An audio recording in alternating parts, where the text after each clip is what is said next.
할렐루야.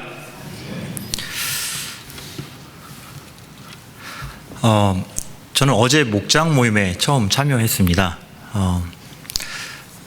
부득이하게 사역자인데 목장 모임에 함께 하는데요. 굉장히 유익한 시간이었습니다. 성도님들이 어떤 삶을 살고 계시고 또 신앙적으로 어떤 고민을 하셨고 어떻게 걸어왔는지 그런 많은 이야기들을 들을 수 있어서 하나님의 말씀이 증거가 되는데 삶 가운데 어떻게 증거될 수 있는지 많은 생각을 좀 하게 되었습니다. 그러면서 하나님을 처음 믿는 사람들의 그 입장, 처음 신앙을 갖고 또 성경의 말씀을 배우는 분들의 그들의 상황을 다시 한번 기억해낼 수가 있었습니다. 예를 들면 성경에 나오는 이 백부장이라는 인물이 있을 때 백부장이 누구야? 성이 백씨야? 웃어야 돼요, 여러분. 이렇게 낯선 용어들을 만나는 게 바로 우리가 성경을 배우는 그런 처음에 초신자들의 마음이더라고요. 그 얘기를 들으니까 저도 어릴 때 생각이 나는 거예요. 하나님을 처음 믿을 때 한 5살 됐나요? 하나님 얘기를 하는 거예요. 하나님이 누구야? 하나님은 신이셔. 어리니까 신이라는 개념을 알지 못하잖아요. 뭔가 특별할 것 같고 우리의 생활과는 다를 것 같은 그런 분일 거란 생각이 드는 거예요. 그런데 옛날에는 이상하게 스님들이 각 집들을 다니면서 시주를 많이 했어요. 목탁을 두드리면서 그 회색 그 승복을 입고 막 돌아다녀요. 그 스님을 보고 제가 물어보는 거예요. 저게 하나님이야? 어린 마음에 특별해 보이고 뭔가 보통 사람 같지 않고 뭔가 신적인 어떤 권위가 있는 느낌이 드는 거예요. 그러니까 저희 부모님 웃으면서 아니야, 저분들은 하나님을 믿는 사람들이 아니야 라는 그런 가르침을 주더라고요. 새신자가 된다는 거는, 처음 하나님을 받아들인다는 거는 이렇게 낯선 거예요. 또 하나님의 말씀을 우리가 배운다는 거는 낯선 세계에 우리가 들어가는 거예요. 백부장 얘기를 했지만 우리는 백부장이 누군지 잘 몰라요. 우리의 문화에서는 백부장이라는 그런 위치에 사람을 만나본 적이 없단 말이에요. 과거의 인물이라 할지라도 우리에겐 낯선 사람이에요. 단순히 백부장은 100명의 부하를 거느린 장군이다 정도로 생각을 하는데 실제로는 그렇지 않아요. 100명보다 더 많은 부하들을 데리고 있을 수도 있어요. 그보다 적은 숫자의 부하들을 데리고 있을 수도 있어요. 또 백부장은 로마 사람들이에요. 또 혹은 이스라엘을 배신한 반역자들이 로마의 그런 직위를 받아서 백부장이 될 수도 있는 거예요. 예수님이 만났다는 그 백부장은 이스라엘 사람들한테는 불편한 사람들이에요. 예수님이 만났다는 자체만으로도 굉장히 논쟁거리가 될 수 있는 그런 사람들이라는 거예요. 이처럼 우리가 말씀을 배울 때에 이 말씀의 배경과 또 시간이 우리가 살고 있는 지금의 시간과 장소와 너무나 다르기 때문에 역사적으로, 문화적으로, 사회적으로, 제도적으로, 법률적으로 우리가 너무나 다르기 때문에 어떤 한 사람의 이름 아니면 그 사람의 직분, 직책을 들을 때에 어색할 수밖에 없는 게 바로 성경에 나오는 모든 내용들이에요. 바로 그런 사실들을 간과하고 있었더라고요. 많은 분들이 교회를 오래 다니셨어요. 성경 공부를 많이 하셨어요. 그러나 새로운 분들이 당연히 알고 있을 거라 생각을 해요. 지식인들이 오고 또 이성적으로 생각할 수 있는 분들이 오기 때문에 그분들이 동일하게 우리가 알고 있는 것과 동일한 그런 복음의 수준을 가지고 있다라고 생각할 때가 많을 거예요. 저에게 이런 목장 모임은 좋은 깨달음을 줬어요. 모든 사람이 같지 않구나. 모든 사람에게 말씀은 다른 수준으로, 다른 모습으로 우리에게 다가올 수가 있구나라는 생각이 들었어요. 또 하나는 하나님의 말씀이 쓰여졌던 당시 시대는 지금보다 2000년 전이에요. 그리고 지역적으로는 팔레스타인 지역이에요. 아마 우리가 느끼는 계절하고도 다를 거고 우리가 느끼는 그런 의복적인 부분도 다를 거고 또 경제적인 그 시스템도 지금의 것과는 완전히 달랐을 거예요. 오늘날 우리들은 농사를 짓는 사람들이 많지 않습니다. 불과 100년 전만 해도 우리의 상황은 많이 달랐겠죠. 우리의 역사를 2000년을 놓고 봤을 때 1900년 동안의 변화와 그리고 지금으로부터 100년 전 동안의 그 역사의 변화를 비교해 본다면 최근 한 세기 동안의 변화가 과거 19세기 동안의 변화보다도 더 컸다는 걸 알 수가 있을 거예요. 성경은 과거에 쓰여졌어요. 하나님의 말씀이지만 하나님의 말씀이 전달되어지는 그 매체 자체가 바로 우리 인간들의 역사였고 우리 인간들의 문화였고 우리 인간들의 사회상이었어요. 그 사회상에서 예수님이 온전히 인간이 되어 사셨기 때문에 그들의 삶 가운데서 말씀이 전달되어져야 했다는 거예요. 그런 이유 때문에 성경에서 전달이 되는 많은 메시지들은 그때의 사회상을 이해할 필요가 있어요. 그때의 이름과 문화적인 배경을 알 필요가 있어요.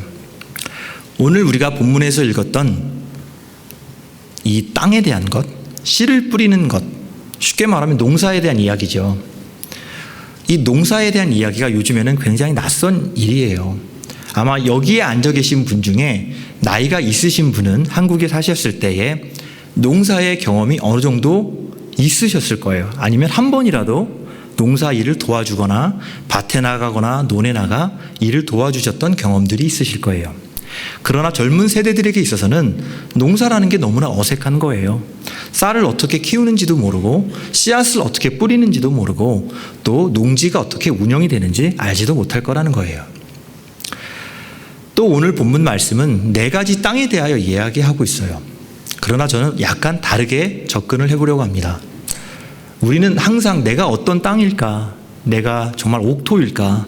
내가 돌밭일까? 내가 가시덩굴이 있는 땅일까? 아니면 나는 길가일까? 라는 그런 많은 고민을 하셨을 거예요. 많은 설교자들께서도 그런 말씀을 하며 당신은 어떤 땅이십니까? 옥토가 되셔야 됩니다. 라는 많은 주장을 하셨을 거예요. 그러나 오늘은 그런 땅들보다도 농부의 입장에 한번 대봤으면 좋겠어요. 한 농부가 있었다고 합니다. 그 농부는 들판에서 열심히 씨를 뿌리고 있대요. 자기의 본분을 다하고 있는 거예요. 그런데 그 농부한테 있어서는 그 씨를 뿌리는 그 봄 시기에 잠깐 지나온 그 겨울 그 시간을 생각을 해보면 굉장히 뜻깊은 시간이었어요. 왜냐하면 그 지난 여름에 망가졌던 농기구들을 너무 많이 수리할 게 많았대요. 그리고 겨울이 너무나 추워가지고 종자로 쓰려고 보관해 두었던 그 씨앗을 얼지 않고 마르지 않도록 보관하려고 굉장히 신경을 쓰고 애를 썼다고 해요.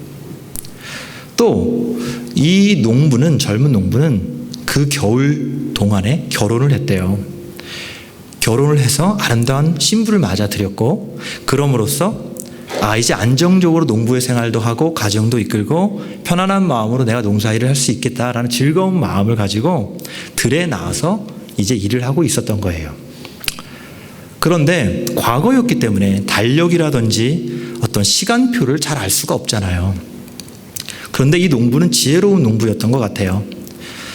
들에 나가니까 얼음이 녹아서 물이 흐르는 그 물소리를 듣고 또 겨울 내내 남쪽에 갔던 그 철새들이 다시 날라와 그 지저귀는 소리를 듣고 또 얼굴을 정말 따뜻하게 해주는 봄바람을 맞으면서 이제는 씨를 뿌릴 때가 됐구나 라는 생각을 하게 된 거예요. 그래서 들에 나가서 열심히 씨를 뿌리고 있어요. 그런데 뭔가 뒤가 뜨거운 거예요. 농부 입장에서는. 왜 그러지 하고 뒤를 딱 쳐다보는데 이번에 새로 결혼한 아내가 그 농부를 쳐다보고 있는 거예요. 그리고 농부가 열심히 뿌린 그런 씨앗을 일부러 다시 줍고 있더라는 거예요.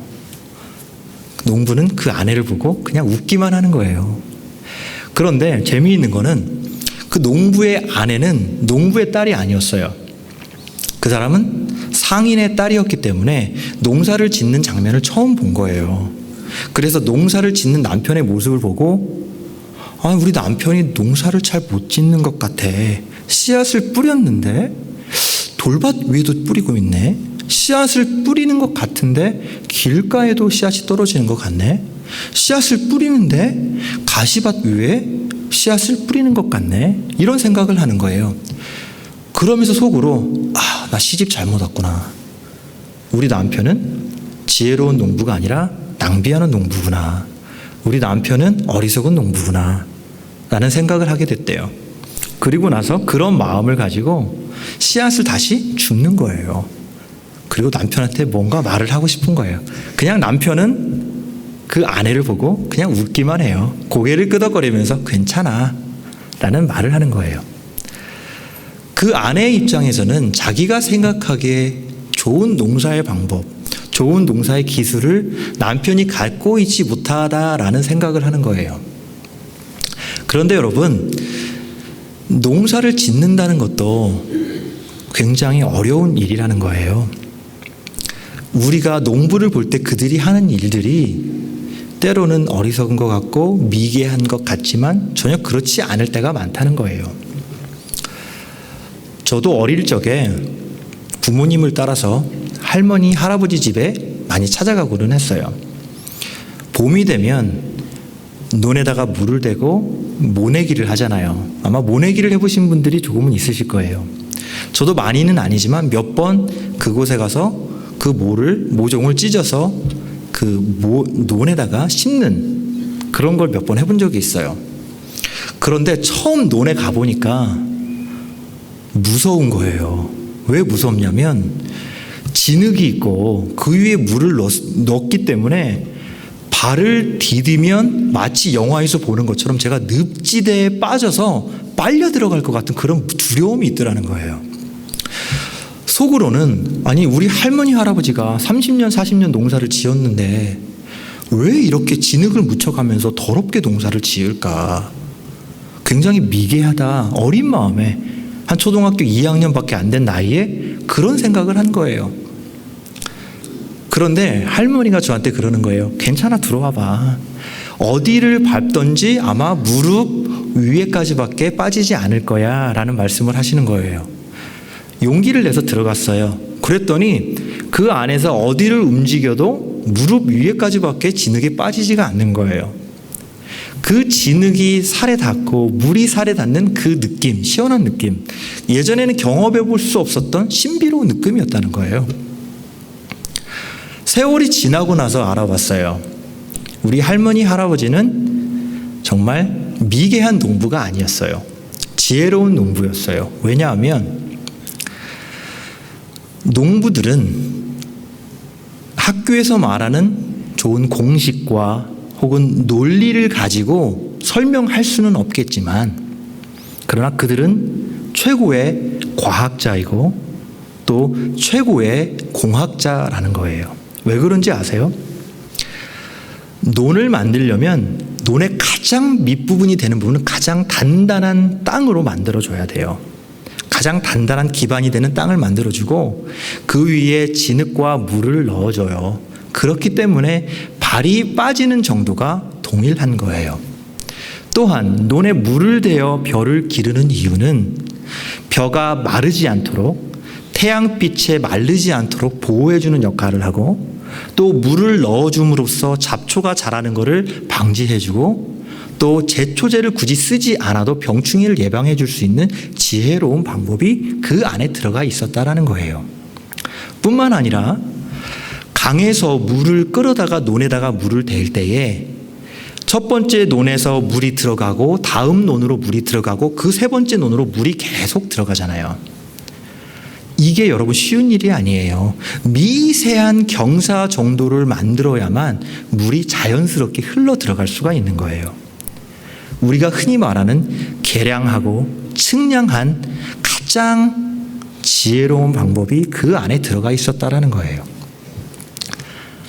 이처럼 농사를 짓는다는 것은 어떤 지역을 어떤 시대를 두고 보더라도 농사 일을 하는 사람들은 지혜로운 농부가 많아요.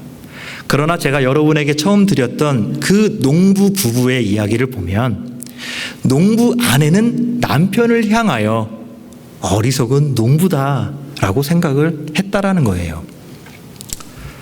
마치 제가 어릴 적에 아무것도 모를 때 저희 할머니 할아버지한테 농사를 못 짓는 농부 같다라고 생각한 판단하고 비슷하다는 거예요. 그래서 이 아내는 자꾸 그 씨앗을 줍는 거예요. 아까우니까. 겨울 내내 남편이 그 씨앗을 어떻게 보관해 왔는지 알기 때문에 그 씨앗을 자꾸 수거하는 거예요. 그런데 여러분, 그 농사 방법에는 우리가 모르는 비밀이 하나 있답니다. 팔레스타인 지역에는 여러 가지 방법의 농사 짓는 방식이 있어요. 우리들이 흔히 생각하는 농사 짓는 방법은 밭에 나가 쟁기로 땅을 먼저 갈 거예요. 간 다음에 그 고랑에다가 씨앗을 던져 넣고 흙을 덮어서 그 다음에 물을 주고 땅이 마르지 않게 한 다음에 씨앗이 자라게 하는 그런 방식을 사용할 거예요. 그러나 많은 신약학자들, 에모리에 있는 룩 티모디 존슨이나 아니면 프레드 크레독이라는 신약 유명한 학자들이 뭐라고 얘기를 하냐면, 그 당시의 농사 방법은, 이 본문에 나온 농사 방법은 그런 방식이 아니었다. 먼저 씨앗을 뿌린대요. 그리고 나서 씨앗이 뿌려진 그 땅 위를 간다는 거예요. 쟁기로 갈기 때문에 겉에 올라와 있던 씨앗이 쟁기를 갈므로써 속으로 들어가게 된다는 거예요. 그러니까 이 농부가 씨앗을 뿌릴 때에는 그 땅은 옥토인지 돌밭인지 가시덩굴인지 길인지는 알 수가 없는 거예요. 그리고 설령 그게 길이라 할지라도, 설령 그것이 돌밭이라 할지라도 아무런 의미가 없는 거예요. 왜냐? 그 밭을 뿌린 다음에 갈아버리면 씨앗이 들어가고 속에 있던 좋은 땅들이 겉으로 드러나 버리면 그게 옥토로 바뀌기 때문이에요. 예수님께서는 이 비유를 들어서 우리에게 설명해 주세요. 이 땅은 너희들의 심정이고 이 씨앗은 바로 하나님의 말씀이다. 물론 씨앗을 땅 위에 뿌리고 쟁기질 하기 전까지 새가 날라와서 그동안 먹어버리는 씨앗도 있겠지요. 그동안 말라서 죽는 씨앗도 있겠지요. 그러나 이 농부는 그 마음속에 확실한 믿음이 있어요. 결국에는 이 씨앗은 심겨지기만 한다면 자랄 것이다.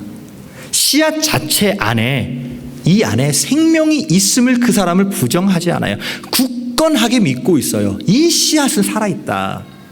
심겨지기만 하면 자랄 것이다 라는 믿음을 갖고 있어요. 예수님께서는 우리에게 오셔서 그 씨앗, 다시 말씀드려 하나님의 그 말씀을 뿌리셨어요.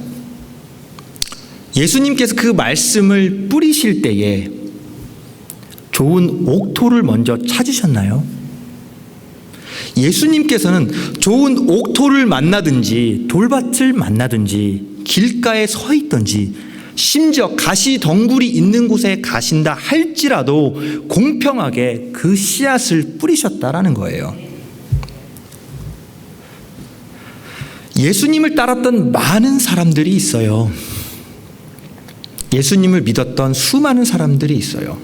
예수님의 제자라 칭함을 받았던 많은 사람들이 있어요. 예수님께 병고침을 당한 수많은 사람들이 있어요.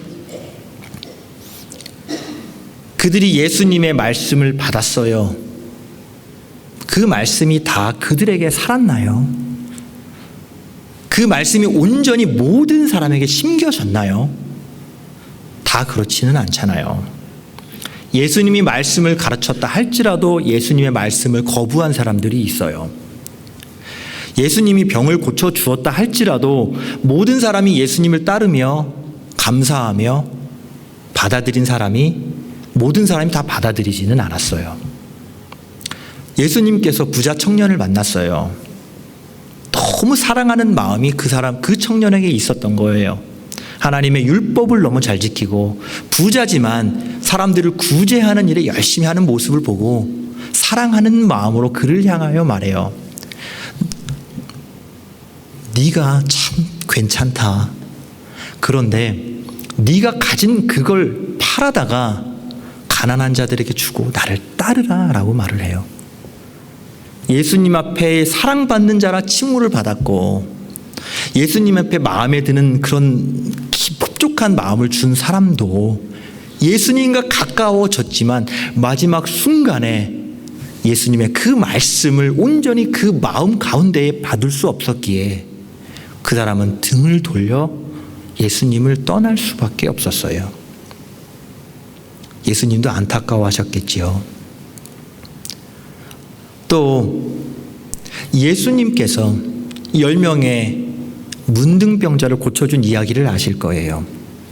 10명의 문둥병자를 고쳐주셨을 때에 한 명의 문둥병자만 예수님께 돌아와 감사하다라는 말씀을 드렸어요. 나머지 9명은 어디에 갔을까요?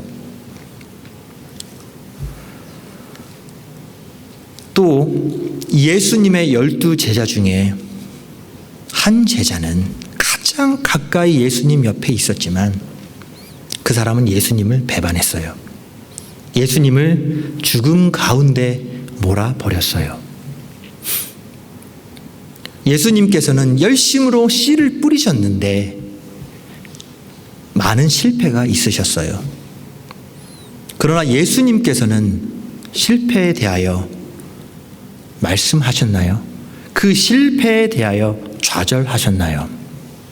전혀 그러시지 않으셨어요. 우리들이 살고 있는 우리들의 윤리의식은 자본주의 윤리의식 혹은 공리주의 윤리의식, 작은 재화를 가지고 많은 이득을 내야 된다라는 그런 기본적인 자본주의적인 생각을 우리는 가지고 있어요. 그렇기 때문에 우리는 실패를 두려워해요. 실패를 굉장히 싫어해요. 내가 가진 한정된 이 재화를 가지고 무엇을 할 때에 이것이 낭비가 된다면 나는 내 삶이 풍요롭지 않고 실패된 삶을 살 수밖에 없다라는 그 관념 속에, 그 윤리의식 가운데, 그런 도덕의식 가운데에 최고의 전략을 수립하여 효율성을 높일 수 있는 그런 삶을 살고 싶어 하고 있다라는 거예요. 실패를 하고 싶어 하지 않아요. 그러나 예수께서는 하나님께서 주신 그 귀한 말씀을 우리처럼 계산하지 않으셨어요. 실패하는 것에 대하여 두려워하지 않으셨어요. 여러분, 오병이어의 이적 이야기 잘 아시지요? 어린 아이가 가져온 2마리의 물고기 그리고 5 조각의 떡 조각. 5,000명의 사람들이 앉았어요. 남자만. 그들에게 떡을 줄 때에 예수님께서 하늘을 우러러 축사하시고 그 떡을 나눠주실 때에 먹고 싶은 만큼 무한하게 그 속에서 나눠주셨어요. 무한함이라는 거예요. 또 이스라엘 백성들이 출애굽을 했을 때에 그들이 배가 고플 때에 하나님께서 하늘에서 만나를 내려주실 때 그 만나를 지면에 정해진 일부의 장소만 내려주셨나요? 온 지면에 충만하게 내려주셨어요. 바로 하나님께서 공급하심이란 바로 이렇게 풍요로우시다라는 거예요. 하나님의 말씀 또한도 풍요롭다라는 거예요. 예수님께서는 저 사람이 나의 말을 잘 들을 것이다. 저 사람은 나의 말을 듣고 씨앗이 심겨져 열매를 맺을 것이다 라는 그 계산을 먼저 하시지 않아요. 부지런한 이 농부처럼 그 사람이 누구인지 상관없이 뿌리시는 거예요. 일단 씨앗이 뿌려진다면 하나님께서 그 사람의 마음을 밭을 가시는 것처럼 가실 거고 그 결과는 우리 사람들이 판단할 수 없다라는 거예요. 우리가 알 수 없다라는 거예요. 하나님께서 일단 그 마음을 갈아야 된다는 거예요. 그러나 하나님께서 사람들의 심정 가운데에 밭을 갈고 싶어 하시지만, 그러나 떨어진 씨앗이 없다면, 농부가 그 씨앗을 뿌리지 않았다면 그 밭은 여전히 황폐하며 공터로 남아 있다라는 거예요. 오늘 본문 말씀 바로 앞절에 예수님께서는 12 제자와 함께 했어요. 그리고 말씀을 가르쳐주고 병을 고쳐준 여인들과 함께 하였어요. 그들과 함께 그들을 만나며 도시와 마을을 돌아다시며 쉬지 않으시고 계속 방문하고 계셨어요. 이 마을은 잘 안 받을 거야. 저 마을도 잘 안 받을 거야. 이 마을은 내 말을 잘 들을 거야. 이걸 전혀 고려하지 않으셨다니까요. 막 다니셨다니까요. 예수님께서 12 제자와 70명의 전도자를 불러 그들에게 사명을 맡겨요. 너희는 거저 받았으니까 너희가 받은 이 말씀을 거저 주고 와라. 모든 집들에 들어가거든 그곳에 빈 평안을 빌고 그들이 말씀을 받아들이면 그곳에서 유하고 가르치며 그곳에서 있어라. 그러나 그들이 받아들이지 않을 때에는 뭐라고 말씀하셨죠? 발에 먼지를 털어버리고 돌아오라고 했나요? 다른 집으로 가라고 말씀하셨어요. 거절당하는 것은 굉장히 슬퍼요, 여러분. 기쁜 마음으로 좋은 걸 가지고 왔는데 박대를 당하는 것은 굉장히 슬픈 일이에요. 그러나 예수께서는 우리의 멘탈에 대하여, 씨를 뿌리는 자의 그 멘탈에 대하여 고려하신 게 아니에요. 좌절하지 마라. 다음 집으로 가면 된다. 성공할지 못할지, 받아들일 준비가 되었는지 안 되었는지 그거를 판단을 하는 건 너희들 몫이 아니다라는 말씀을 하시는 거예요. 왜냐? 설령 100개의 씨앗을 뿌려 그 99개 씨앗이 죽어버리고 낭비가 되었다 할지라도 하나의 씨앗만이 온전히 심겨진다면 그 씨앗은 생명이 온전히 가득하기 때문에, 생명으로 충만하기 때문에 그 씨앗은 100배 이상의 결실을 맺는다라는 거예요.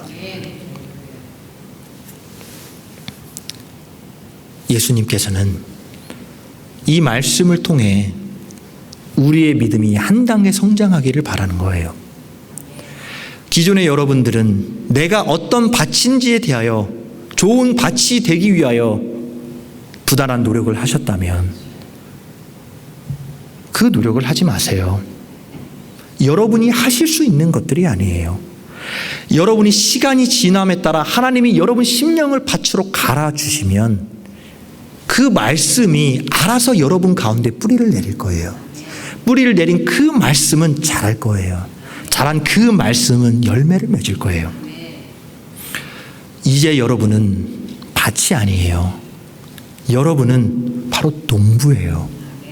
그 씨앗을 뿌릴 농부가 바로 여러분들이라는 거예요. 아무리 여러분들이 그 씨앗을 뿌리고 그 씨앗이 낭비되어졌다 할지라도 하나님께서는 동일한 그 말씀을 여러분들에게 또 계속 주세요.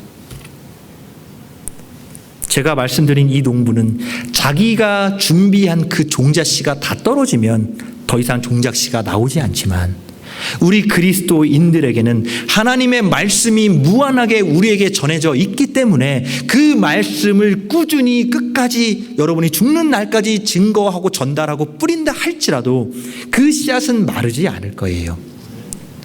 하늘에서 내려온 만나가 온 땅을 충만하게 적신 것처럼, 하나님께서 예수께서 5,000명을 먹이실 때 그 정해진 그 떡에서 무한하게 음식이 쏟아져 나온 그것처럼 그 씨앗은 절대로 마르지가 않을 거예요.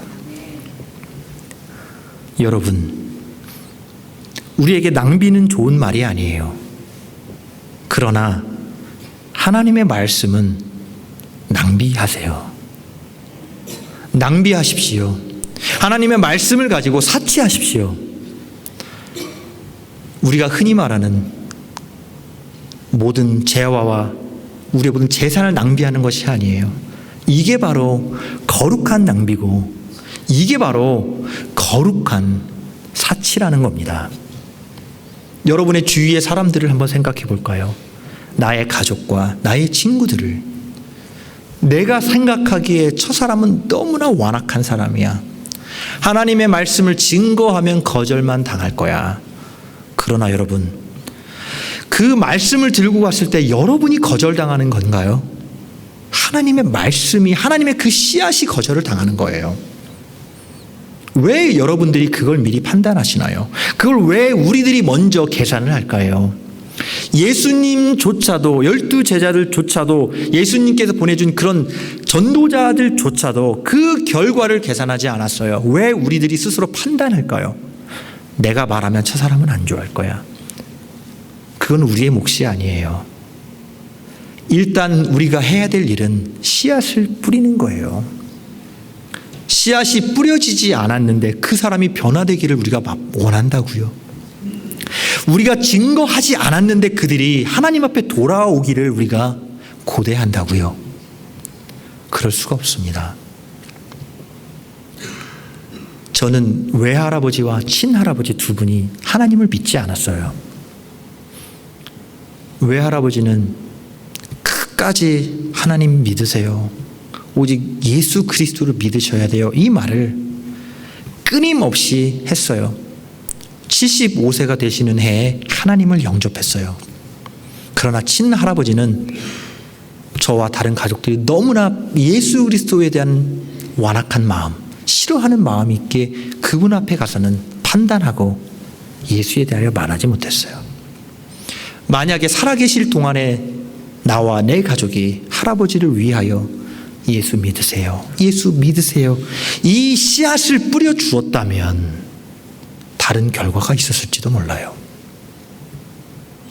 여러분의 사랑하는 사람들이 하나님의 나라에 가서 함께하는 모습을 보고 싶으시다면 낭비하세요. 함께하고 싶으시다면 사치하세요. 거룩한 사치는 괜찮습니다. 거룩한 낭비는 괜찮습니다. 결과는 우리 것이 아님을 기억하시고 우리가 만난 이 농부처럼 즐거운 마음으로 웃으며 좋은 땅에도 돌밭에도 길가에도 가시덩굴 안에도 씨앗을 뿌리시는 저와 모든 성도님들 되시기를 부탁드립니다. 기도하겠습니다. 사랑의 하나님, 감사합니다.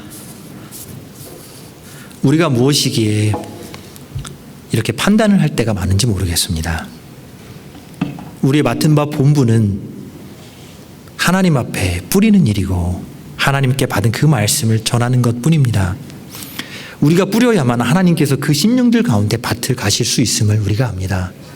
하나님, 무한하신 말씀 우리가 증거케 도와주시고 하나님께서 일하시고 하나님의 살아계신 그 말씀이 그들의 심령 가운데 자라게 하여 주옵소서. 하나님의 윤리의식을 배우게 하시고 하나님의 판단의식을 배울 수 있는 우리들이 되게 하여 주옵소서. 살아계신 예수 그리스도의 이름으로 기도드립니다.